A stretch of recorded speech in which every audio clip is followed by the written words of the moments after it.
What was your visceral reaction when you heard Tomlin? I was proud of him. I was proud of him for saying what he said in the fashion that he said it, and leaving the rest to us. He emphatically did just knocked down any assertions, any rumors, any allegations about him wanting to go to the college ranks. That's a plus.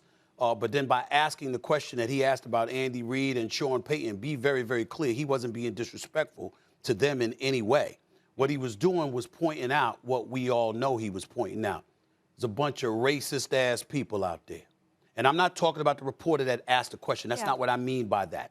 I'm not even, and I understand a place where it comes from as it pertains to a Carson Palmer being on Dan Patrick's show and bringing up Mike Tomlin because he obviously Carson Palmer was at USC. I'm certainly not accusing or asserting anything about Carson Palmer. I'm sure that wasn't his intent, wasn't Dan Patrick's intent. I'm certainly not implying that about the great Dan Patrick or anybody else. But what I'm talking about is from a societal perspective. Here is a man that has won a Super Bowl championship, has been to a Super Bowl, has never had a losing record, and periodically from time to time, the minute the Steelers expose that they got bad breath, he on a hot seat.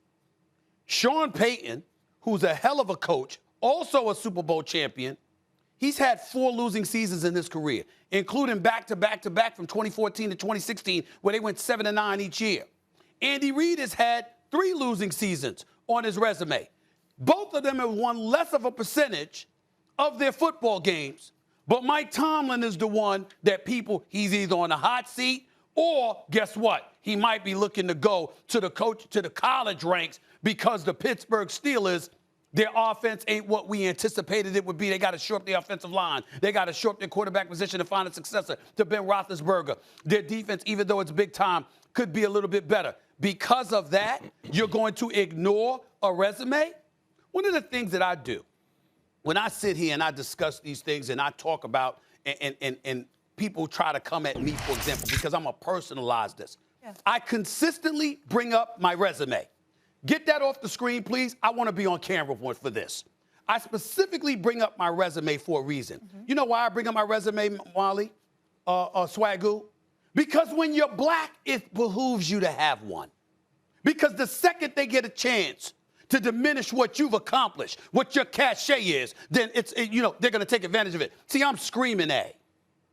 I'm the guy with the loud voice. I project in a very demonstrative and a bombastic manner. And because of that, you get to ignore the fact that I did 3 internships before I started off as a high school writer at the New York Daily News, before I went to the Philadelphia Inquirer and got promoted 7 times, before I became the 21st African-American to be a general sports columnist in this nation's history. See, I'm just a loud mouth that shows up on Get Up, on First Take, and I lucked up because I raised my voice right here. People want to forget that I was a journalist for 25 years and that I earned the right to be in this seat. They want to do that. Black people go through all this stuff all the damn time. And this is just the latest example because what Mike Tomlin is saying, Swagoo, I have a resume. What person with my resume would you be talking about taking a college job when I'm coaching the Pittsburgh Steelers, one of the most renowned jobs in all of sports throughout history? They've had 3 coaches, Chuck Noll, Bill Cowher, and Mike Tomlin. Everyone knows this. This man has not had a losing season in 14 years. And you're talking about him leaving the NFL to go to the college ranks as if that's what he needs to consider. You're damn right it's insulting. And you're damn right there's some racial connotations to it. Because as he basically said, you ain't asking none of the white dudes with my resume that question. And he is right. And say you took the words out of my mouth. The visceral reaction from Mike Tomlin was about disrespect. That's what it boiled down to, disrespect. And to your point, not acknowledging the fact that I've been one of the most successful coaches in the NFL, and me going to college would be a step down. Okay, this is the highest level in which you can coach American football. This is one of the storied franchises in which you can coach football.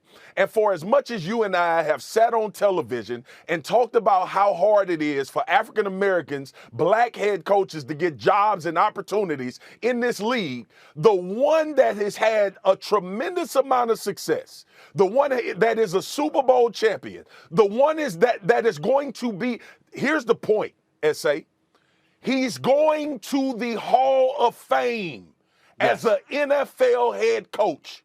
And you disrespect this man by asking him if he's going to take a college job. That's what this is about. And to your point, Mike Tomlin pointed out Andy Reid and Sean Payton, because see, when you say things like that, people get it misconstrued. They think you're attacking Andy Reid and Sean Payton. Not at all. They think you're so because what's going to happen after this is that they are going, everybody that don't like Stephen A is going to focus on the fact that you brought race into the conversation. Sure. And dismiss the fact that that is exactly why Mike Tomlin said what he said. It's because that connotation is prevalent. He understands the environment in which he coaches. He understands the things you have to go through in order to be a head coach as a black man in the NFL. And not only that, have an amount of success. So to your point, you took it all out of my mouth. But here's the thing that I will say. And this is what I'll say to the reporters, because to your point, no disrespect, they ask questions because they may get an answer that no one is expecting. Right. But reporters, when you ask Mike Tomlin about taking a college coaching job, please understand this man is a Hall of Fame head coach in the NFL, and understand why he has that type of reaction to you asking that question, or if he would have any interest in it. And he just told everybody that is no booster with a blank check that will get him the lead. This man coaches for the Pittsburgh Steelers. He's a Hall of Fame coach who has never had a losing season, and you ask him about going to college. Well, it's absolutely disrespectful. Thanks for watching ESPN on YouTube. For live streaming, sports, and premium content, subscribe to ESPN+.